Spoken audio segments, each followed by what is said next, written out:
कभी आपने किसी खिड़की को देखा है जो सिर्फ बाहर का मंजर नहीं, आपका बीता हुआ वक्त भी दिखाती हो? कभी महसूस किया है कि कुछ यादें हमसे दूर नहीं जाती, बस रोशनी के पीछे छुप जाती हैं? स्वागत है आपका bedtime tales by AJ में, जहां कहानियां सिर्फ सुनी नहीं जाती, महसूस की जाती हैं। आरव 27 साल का दिल्ली के एक पुराने से अपार्टमेंट में शिफ्ट हुआ था। रीजन सिंपल था, शहर की भीड़ से दूर रहना और अपने दिमाग के शोर से थोड़ा सुकून पाना। फ्लैट सस्ता था पर अजीब। लिविंग रूम में एक बड़ी सी खिड़की थी जो सामने वाली इमारत की दीवार की तरफ खुलती थी। न व्यू न हवा, बस एक खामोश सुनी हुई दीवार। पहली रात सब नॉर्मल था। दूसरी रात आरव ने नोटिस किया खिड़की के कांच पर हल्की सी रोशनी चल रही थी, जैसे कोई बाहर से टॉर्च घुमा रहा हो। उसने पर्दा हटाया और फ्रीज हो गया। खिड़की के उस पार उसे अपना ही कमरा दिख रहा था। Same sofa, same table, same lamp. बस एक फर्क था, उस कमरे में वो खुद बैठा था, सिर झुकाए, आंखों में आंसू और हाथ में एक पुरानी डायरी। आरव ने घबराकर पर्दा बंद कर दिया। हेलुसिनेशन, उसने खुद को समझाया, स्ट्रेस, थकान। पर उस रात नींद नहीं आई। अगली शाम खिड़की फिर चमकी। इस बार आरव तैयार था। उसने सीधा देखा। खिड़की के उस पार वाला आरव डायरी खोल रहा था। उस डायरी का पहला पन्ना आरव पहचान गया। वो डायरी उसकी माँ की थी, माँ जो 10 साल पहले एक एक्सीडेंट में चल बसी थी। उसका गला सूख गया।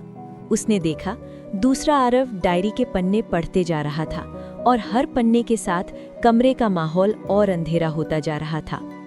अचानक उस आरव ने खिड़की की तरफ देखा, सीधा इस आरव की आंखों में, और धीरे से बोला, तुम अभी भी भाग रहे हो।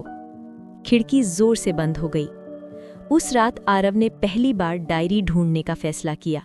वो सूटकेस जो सालों से नहीं खोला था, उसके नीचे डायरी थी। पहला पन्ना।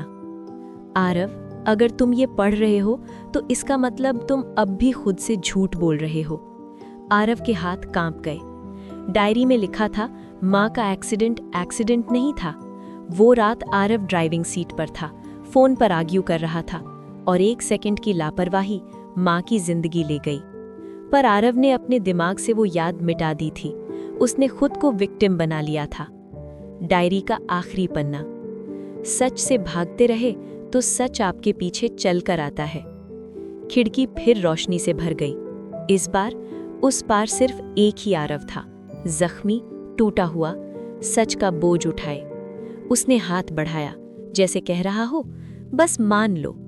आरव ने आंखें बंद की, आंसू बहने दिए। पहली बार अपनी गलती कबूल की। मैं जिम्मेदार था, उसने खामोशी में कहा। एक तेज रोशनी हुई और सब खत्म। सुबह हुई, खिड़की सामने वाली दीवार ही दिखा रही थी। डायरी हल्का सा हो चुकी थी, जैसे अपना काम पूरा कर चुकी हो। आरव ने खिड़की खोली। इस बार हवा आई, हल्की, साफ। कुछ यादें खत्म नहीं होती, बस तब तक दर्द देती हैं जब तक हम उन्हें सच मानकर गले नहीं लगाते। अगर आज की कहानी ने आपके दिल के किसी कोने को छुआ हो तो याद रखिएगा, कभी कभी खिड़की के उस पार कोई और नहीं होता, सिर्फ हम खुद होते हैं। मिलते हैं अगले एपिसोड में एक नई कहानी के साथ। तब तक सोचिए मत ज्यादा। Good night from bedtime tales by AJ.